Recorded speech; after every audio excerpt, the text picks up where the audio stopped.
Assalamualaikum warahmatullahi wabarakatuh. Waalaikumsalam warahmatullahi wabarakatuh. Alhamdulillah ketemu lagi. Kali ini kita membahas mimpi selanjutnya Kak, yang berjudul mobil yang menabrak ini. Nanti mungkin Kak bisa ceritakan, tapi sebelumnya kita nonton dulu mimpinya. Aku bermimpi sedang berada di dalam sebuah mobil bersama beberapa orang temanku. Mobil yang kami tumpangi ini sedang melaju di jalan raya. Dan pada saat mobil yang kami tumpangi ini sedang melaju, tiba-tiba mobil ini menabrak sesuatu dengan sangat keras. Aku langsung terbangun dari tidurku sambil berteriak histeris.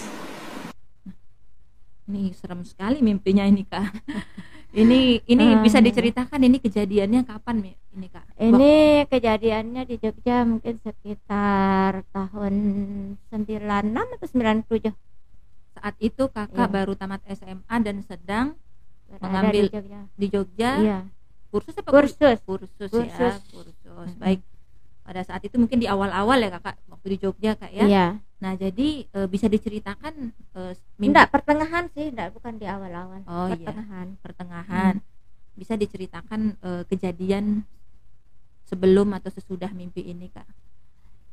Mimpi ini sebelum, kan sebenarnya saya mau rencana besok paginya saya rencana sama teman-teman saya mau ke Parangtritis, pulang dari kampus. Pantai Iya, Parangtritis. iya, karena kan yang saya tahu waktu di Lombok itu Parangtritis itu karena kayak viral gitu, terkenal sekali, jadi saya penasaran, pingin ke sana gitu, pingin refreshing lah. Nah, tapi malamnya sebelum besoknya saya berangkat itu malam saya mimpi gitu. Saya mimpi ini yang tabrakan ini gitu.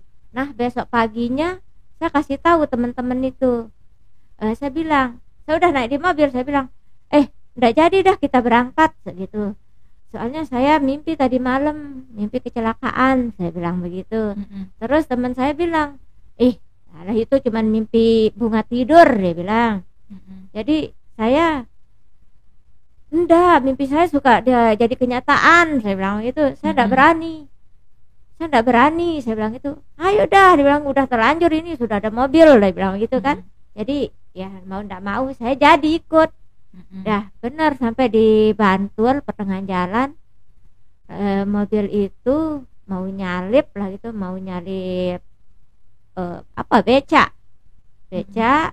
bukan beca, apa namanya, ada mobil lah di depan itu, baru beca ada dari depan berlawanan arah gitu. Beca menghindari beca itu untuk tabrakan, mobil ini sopirnya banting setir ke arah kali di situ. Jadi mobil itu masuk ke kali. Nah, saat mobil itu melayang di situ, saya sudah enggak ingat, kalau saya sudah enggak tersadar gitu. Tapi saya langsung masuk di alam yang saya lihat, diri saya ada di dalam sebuah terowongan. Terowongan itu warnanya merah menyala, seperti api, terowongan api begitu. Terus dia enggak ke arah ke depan atau ke samping, enggak, tapi dia terowongannya menuju ke bawah, ke dasar gitu. Tapi saya terjatuh di situ.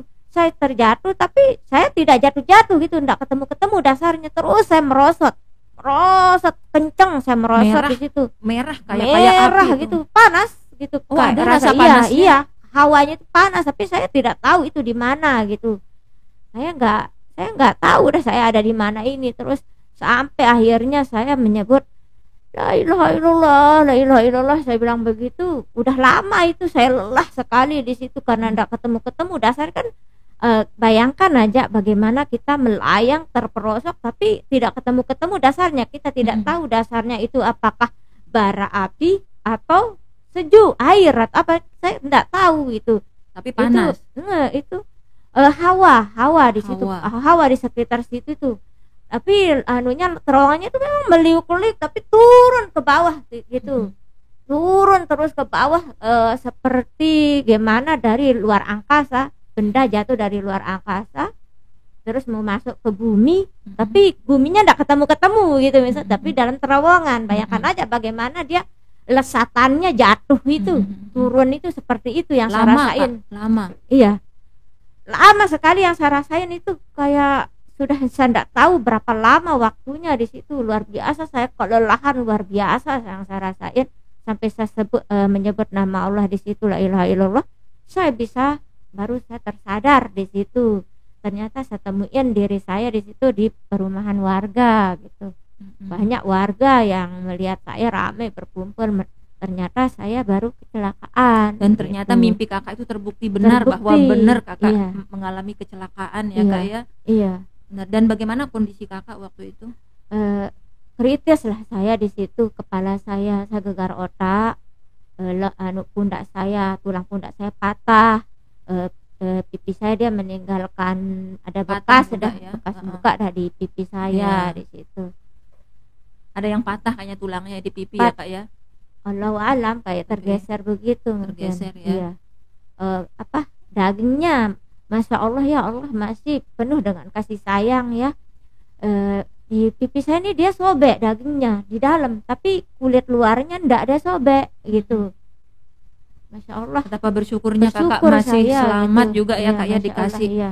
Masya Allah, mungkin pada saat itu amalan kakak mungkin kira-kira sudah bagaimana kalau menurut kakak, kalau seandainya nyawa kakak diambil pada saat itu, Kak? Yang Saya kakak bukan rasain. mengingat amalan saya, malahan saya mengingat dosa. Karena saya pergi ke perang teritis Iya, maksudnya itu, amalan yang perbuatan di dunia maksudnya. Maksud saya kan saya belum tahu gitu, baru sekarang inilah saya tahu gimana. Dulu kan tahu lah gitu, laki perempuan itu kan nggak boleh gitu. Tapi saya kan nggak pacaran, saya berdalil kalau saya nggak pacaran gitu, Itu saya hanya dalilnya berteman ya. gitu, itu dalil saya.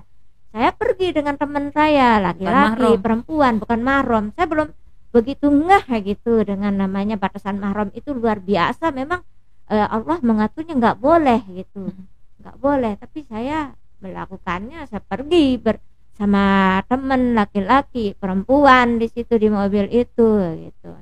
Padahal saya hanya berdalil saya hanya berteman, saya nggak pacaran gitu. Saya pergi, akhirnya saya dapat kecelakaan itu. Gitu. Jadi mungkin sebagai teguran juga buat kakak dan sebagai nikmat bahwa alhamdulillah kakak masih dikasih kesempatan untuk memperbaiki diri, Kak ya. Karena mungkin ketika kita diambil, kita nggak tahu kita posisi kita berada di mana ya, Kak ya. Makanya sekarang baru saya menelaah gitu ya, perjalanan saya mimpi, udah dikasih Allah mimpi untuk bisa menjadi wanita lebih baik gitu. Ternyata saya selalu keluar jalur sepertinya, dan mungkin itu teguran lah ya. Saya udah dikasih tahu lewat Nabi Muhammad. Iya, seharusnya saya harusnya menjadi jauh lebih baik, tapi ternyata saya lebih memilih jalan mengikuti pergaulan umum, gitu. Belum saya tahu kalau ternyata petunjuk huda itu yang dari Allah itu sebenarnya mimpi juga termasuk petunjuk gitu. Kalau mimpinya benar gitu, baik betul. Ya, sesuai dengan Quran dan Sunnah. Fitrah juga itu termasuk petunjuk dari Allah.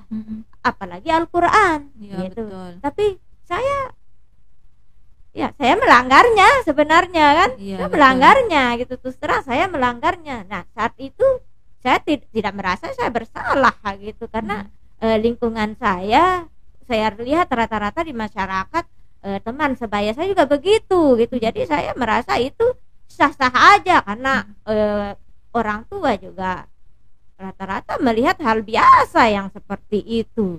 Dan untuk saat ini kakak sudah menyadari itu, bahwa ternyata itu salah.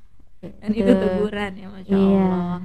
Dan sekarang bisa kakak ceritain, ada ndak yang seperti kakak pernah ceritakan dulu, dampak yang kakak rasakan setelah kecelakaan itu? Setelah di masa pemulihan saya di rumah sakit. Berapa lama di rumah sakit, Kak? Saya di rumah sakit mau hampir 2 minggu. Hampir 2 minggu saya di rumah sakit masa pemulihan, sampai saya di gips kan, pundak saya yang patah itu. Kepala saya juga kayak Wiro Sableng, sudah diikat-ikat pakai perban begitu. Ya Allah, luar biasa memang. Tapi sudah namanya ya manusia bebal ya memang. Jatuh, dikasih nasihat, dikasih peringatan. sadar, nanti lupa lagi, ya itulah perjalanan hidup. Ada yang kakak dulu pernah cerita sama saya ingat saya setelah kejadian itu tiba-tiba Allah memberikan ingatan pada kakak. Iya, di saat saya di rumah sakit, saya saat berbalik begitu kan pusing gitu, tapi pusing saya itu saya rasa muter-muter, langsung saya ingat masa bayi saya gitu, gimana saya menetek sama orang tua saya, sama ibu saya, sama netek, bagaimana bapak saya dia ngajak saya bermain, saya masih bayi, saya ingat tangan saya sangat mungil sekali gitu, terus tangan bapak saya itu dia begini, saya tidak tahu ini jari-jari, ini tangan gitu, saya belum tahu ini apa, tapi saya hanya mengingat bagaimana bapak saya dia ngajak bermain dengan begini-gini nih, saya lihat ini hal baru gitu, tapi saya tidak tahu apa ini, tapi saya tertarik gitu, saya tertarik melihat ini, penasaran gitu, saya lihat aja gitu, penasaran begitu. Saya ingat bagaimana saya tarik-tarik jenggot bapak saya, bagaimana saya tarik telinganya, saya masukkan jari-jari saya ke kakak mengingat hidungnya. Usia ya itu pada saat berapa, maksudnya yang masa kecil itu di usia itu saya masih menetek, masih bayi, kira-kira belum setahun, beberapa bulan, belum ya? Setahun. Masya Allah, itu betul-betul apa ya, sebuah mungkin karunia dari Allah, karena Masya kan Allah. rata-rata kita nggak bisa mengingat saat kita masih usia beberapa bulan gitu kan. Kalau kita mengingat masih SD mungkin wajar ya, atau 5-6 tahun 4 tahun, tapi kalau kurang dari 1 tahun 6 bulan kayak gitu kan tuh Masya Allah luar biasa sekali. Itu memang benar-benar Allah yang menempatkan itu sebagai bukti mungkin Kak ya, agar kakak mungkin semakin tersadar lagi gitu ya, dengan ibroh yang apa yang baru diberikan sama kakak gitu. Terus lagi bertahap, dia habis itu besoknya lagi dia enggak terus semuanya saya ingat, enggak, dia bertahap satu persatu gitu. Besoknya lagi saya ingat lagi bagaimana saya belajar berbicara. Saya ingat, saya enggak, gimana lidah saya kayak dia enggak bisa mengucapkan, bilang misalnya sisir gitu, saya enggak bisa bilang sisir, sikin gitu, sikin, pemantin tetap gimana mulut itu, anak-anak itu dia enggak, bukan dia sengaja untuk enggak bisa bilang begitu, sebenarnya memang dia kemampuannya belum sampai setahap itu dia untuk belajar berbicara itu. Itu yang saya rasain. Bagaimana saya lihat sandal bapak saya itu seperti perahu, saking besarnya dan saking kecilnya kaki saya, saking besarnya sandal bapak saya, saking kecilnya telapak kaki saya. Saya ngelihatnya itu udah saya bisa perkirakan mungkin di bawah 2 tahun itu umur saya. Dan sebelum kakak kecelakaan itu kakak nggak ingat kejadian-kejadian itu? Enggak sama sekali. Enggak saya ingat. Dan waktu kakak di rumah sakit didatangkan? Iya, didatangkan ingatan-ingatan itu. Masya Allah, itu luar biasa sekali. Berarti kalau pandangan saya itu benar-benar untuk menguatkan gitu kan, peringatan itu kepada kakak, petunjuk itu kepada kakak, bahwa agar kita lebih menyadari kan bukti-bukti kekuasaan Allah kayak gitu. Tapi pada saat itu hikmahnya apa untuk kakak? Sudah kakak sadar nggak ketika dikembalikan, dimasukkan ingatan ketika kakak masih bayi itu? Jadi apa manfaatnya buat kakak pada saat itu? Kan pasti yuk kok saya bisa ingat gitu loh. Iya, yang di situ namanya kita masih masih sakit. Saya lebih condong ke orang tua saya, rasa saya mampu bilang kapok, saya kapok ya Allah, saya kapok. Saya bilang saya tidak mau begitu lagi gitu, tidak mau pergi jalan-jalan gitu, maksudnya yang tidak apa namanya, kan dia jauh gitu, namanya orang penasaran kan, namanya perang kritis dulu kan, ya itu dah ya, lebih mengingat bagaimana orang tua susah nyari uang kan untuk anak-anaknya, terus anaknya poya-poya pergi bermain walaupun tidak poya-poya sebenarnya kan, hanya ingin melihat pantai gitu tapi pergi sama yang bukan mahram juga, mana belum pakai hijab juga waktu itu belum kan, tidak pakai, masih juga belum tahu banyak tentang ilmu agama, apa itu tauhid dan masih jahili. Saya belum tersadar kalau mimpi-mimpi itu sebenarnya Allah mengarahkan saya untuk menjadi diri yang lebih baik sebenarnya, tapi saya ndak mengambilnya gitu, mengambil petunjuk ibrah waktu itu itu ya. iya, ndak mengambil petunjuk itu, ibrah itu sebenarnya. Jadi ya mimpi gitu dulu kan. Nah, jadi ya kita melek jalanin yang ada gitu, teman ngajak jalan-jalan ya jalan-jalan kayak gitu, diabaikan gitu. Tapi sebenarnya di masa itu sudah ada nggak Kak orang-orang yang mungkin mengajak Kakak ke jalan sunnah gitu di sekitar Kakak itu, ada nggak dari orang yang mungkin Kakak ditunjukkan gitu loh? Iya. Sebenarnya masalah yang salafus salihin dari saya sebelum saya ke Jogja itu sudah ada. Sudah ada di kampung saya salafus salih itu 9697 itu Kak iya, ya, udah lama. Tapi saya masih ceritanya saya netral lah gitu. Belum terlalu condong gitu.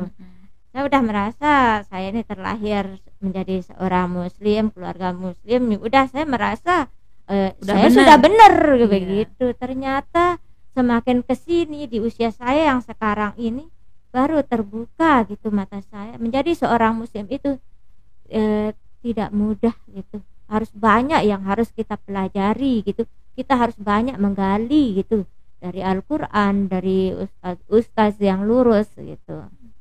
Insyaallah ya, alhamdulillah. Ternyata semakin kesini saya merasa diri saya ini benar-benar tidak tahu apa-apa. Nol itu. Ya. Dan alhamdulillah saat ini mimpi-mimpi baik berupa peringatan dan mimpi-mimpi juga yang mengandung informasi lainnya benar-benar kita ambil ibrohnya ya Kak ya, menjadikan mudah-mudahan itu memotivasi diri kita untuk lebih semangat hidup bersama Al-Quran dan Sunnah. Baik, mungkin sekian dulu ya hari ini untuk mimpi yang berjudul mobil yang menabrak atau kecelakaan yang benar-benar terjadi Kak ya, bahwa seharusnya ada mimpi-mimpi yang memang peringatan jika kita hendak melakukan hal-hal yang tidak disukai oleh Allah dan hal itu memang lebih kepada hal yang sia-sia, lebih banyak mudaratnya dan cenderung kepada dosa.